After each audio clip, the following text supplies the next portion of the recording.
नमस्कार दोस्तों। दिल्ली विधानसभा के अंदर कल जब आम आदमी पार्टी के विधायक दिल्ली विधानसभा में मौजूद नहीं थे, उस समय भारतीय जनता पार्टी एक प्रस्ताव लाई और उस प्रस्ताव के बहाने जितने भी भ्रष्टाचार के मुकदमे या कहिए जितने भी भ्रष्टाचार के मामले दिल्ली विधानसभा की समितियों में चल रहे थे और उनसे संबंधित जो मामले दिल्ली के न्यायालयों में चल रहे थे, सारे के सारे भ्रष्टाचार के मामले वापस ले लिए गए हैं। यानी कि साफ है कि आज भारतीय जनता पार्टी ने दिखा दिया कि वो भी इन अफसरों के भ्रष्टाचार के अंदर अफसरों के साथ खड़ी हुई है। दिल्ली के अंदर कई महीनों तक दिल्ली के बुजुर्गों को और दिल्ली की विधवाओं को पेंशन नहीं दी गई। महीनों तक दिल्ली के बुजुर्ग पेंशन के लिए तरसते रहे।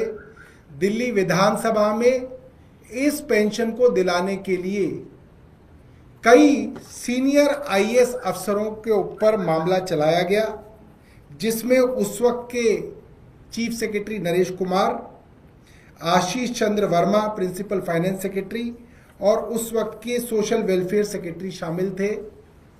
दिल्ली विधानसभा की वजह से पेंशन तो मिली, मगर उनकी गलतियों को दिल्ली की विधानसभा ने माफ करके सारे मामले खत्म कर दिए। उसी तरीके से दिल्ली के अंदर कैग रिपोर्ट में भी आया कि रजिस्ट्रेशन काउंटर्स पे भारी भीड़ जमा हुई। क्यों हुई? क्योंकि ओपीडी काउंटर्स के ऊपर जो डेटा एंट्री ऑपरेटर्स थे उनको गलत तरीके से निकाल दिया गया। उस विषय में जो मामले दिल्ली के हेल्थ सेक्रेटरी और फाइनेंस सेक्रेटरी के ऊपर और उस वक्त के मुख्य सचिव नरेश कुमार के ऊपर चलाए गए, उन मामलों को भी खत्म कर दिया गया। दिल्ली के मोहल्ला क्लिनिकों के अंदर डॉक्टरों की, फार्मासिस्ट की तनख्वाहें रोकी गई, कई कई महीने तक रोकी गई। सारी की सारी व्यवस्था को खराब किया गया। उसके लिए भी दिल्ली के फाइनेंस सेक्रेटरी आशीष चंद्र वर्मा और उस वक्त के हेल्थ सेक्रेटरी को बुलाया गया और उनके ऊपर मामला चलाया गया। उसको भी भारतीय जनता पार्टी के विधायकों ने मिलके खत्म कर दिया। उसी तरीके से दिल्ली के अंदर जल बोर्ड के अंदर आपने देखा पिछले 1.5 साल तक दिल्ली को नर्क बनाया गया। जानबूझ के दिल्ली जल बोर्ड के पैसे रोक के दिल्ली के सीवरों के काम रोके गए। दिल्ली के सीवर साफ करने वाले मजदूरों को निकाल दिया गया। डीसिल्टिंग मशीनों के टेंडर नहीं किए गए और दिल्ली को एक नर्क बनाने की पूरी तैयारी दिल्ली जल बोर्ड के अफसरों और फाइनेंस डिपार्टमेंट के अफसरों ने मिलकर की। वो मामला भी दिल्ली की विधानसभा में चल रहा था, उसको भी भारतीय जनता पार्टी के विधायकों ने खत्म कर दिया। तो आज दिल्ली के अंदर ये साफ हो गया कि चाहे जल बोर्ड से दिल्ली को नर्क बनाना हो, जगह जगह सीवर की व्यवस्था खराब करनी हो, वो भारतीय जनता पार्टी के इशारे पे किया जा रहा था। इसीलिए सारे के सारे मामले अफसरों के खिलाफ जो चल रहे थे उनको वापस ले लिया गया। मोहल्ला क्लिनिक के अंदर बीमारों को और बीमार किया गया, व्यवस्था खराब की गई, वो भी भारतीय जनता पार्टी के इशारे पे चल रहा था।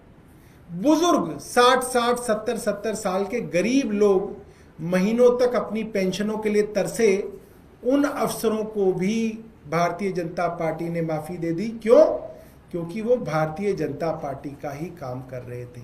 भगत चंद्रा हॉस्पिटल विश्व की सभी आधुनिक और बुनियादी सुविधाओं से परिपूर्ण एक world class multi speciality hospital, Mahavir enclave Palam डावडी रोड पर स्थित साउथ वेस्ट दिल्ली का एकमात्र मल्टी स्पेशलिटी हॉस्पिटल, जहां 24 घंटे आपकी सेवा में उपलब्ध हैं वेल क्वालिफाइड डॉक्टर्स और हेल्पिंग स्टाफ। डॉक्टर CM भगत द्वारा स्थापित भगत चंद्रा हॉस्पिटल आपकी सेहत का ख्याल रखना ही इसकी प्राथमिकता है, वो भी अफोर्डेबल रेट्स में। दिल्ली के अंदर ऐसी बहुत सारी जगहों पे दिल्ली विधानसभा की समितियां गई जहां पे पाया कि जिन नालों को साफ करने के लिए करोड़ों रुपए के टेंडर दिए गए, वो नाले भी गाद और गंदगी से भरे हुए थे।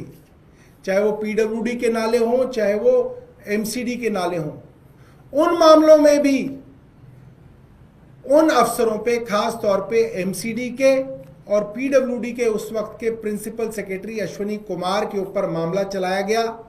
उनको दोषी पाया गया। वो उसके खिलाफ हाईकोर्ट गए, हाईकोर्ट से कोई राहत नहीं मिली। मगर कल दिल्ली विधानसभा ने उन सब भ्रष्ट अधिकारियों को, जिनके सामने सबूतों के साथ ये बात साबित हुई कि करोड़ों रुपए के टेंडर दिए गए और नालों को साफ नहीं किया गया, उन लोगों को भी भारतीय जनता पार्टी ने सारे मुकदमे उनके खिलाफ वापस ले लिए। कोर्ट से भी वापस ले लिए, विधानसभा की कमेटियों के अंदर भी सारे मामले वापस ले लिए। इससे साफ हो गया है भारतीय जनता पार्टी इस तरीके के भ्रष्टाचारी अफसरों के साथ खड़ी है। भ्रष्टाचारियों को बचाने के लिए विधानसभा का इस्तेमाल कर रही है और जहां जहां पे भी दिल्ली वालों को परेशान किया गया, दिल्ली को नर्क बनाया गया, बुजुर्गों को परेशान किया गया, सभी जगह दिल्ली में भारतीय जनता पार्टी की मिली भगत से काम हुआ। मैं आपको बताऊं, दिल्ली के अंदर प्रिविलेजेस समिति में, विशेषाधिकार समिति में छठी विधानसभा के 59 मामले वापस ले लिए गए। 7वीं विधानसभा के 69 मामले वापस ले लिए गए। पेटिशंस कमेटी में छठी विधानसभा के 107 मामले वापस ले लिए गए और 7वीं विधानसभा के 72 मामले वापस ले लिए गए। आप ये देख सकते हैं, सैकड़ों मामले जो अफसरों के भ्रष्टाचार से संबंधित थे उनको वापस लिया गया। और एक मामला तो इसके अंदर बहुत ज्यादा सीरियस था। आईएएस अफसर आशीष माधवराव मोरे के खिलाफ मामला था कि सरकारी जमीन को, इवैक्यूई प्रॉपर्टी को, करोड़ों की संपत्ति को उन्होंने प्राइवेट संपत्ति बना के किसी दूसरे आदमी के नाम कर दिया। यानी कि करोड़ों के घोटाले को भी भारतीय जनता पार्टी ने माफ कर दिया। इसके अलावा आईएएस अफसर YVVJ राजशेखर, जिनके ऊपर मामला था कि उनका ओबीसी सर्टिफिकेट नकली है और नकली सर्टिफिकेट के बिना पे वो एक आईएएस अधिकारी बने हुए हैं, उस मामले को भी भारतीय जनता पार्टी ने जो है खत्म कर दिया है। और ये बहुत शर्म और दुर्भाग्य की बात है। खबरों से खबरदार रहने के लिए चैनल को सब्सक्राइब करें और प्रेस करें बेल आइकन।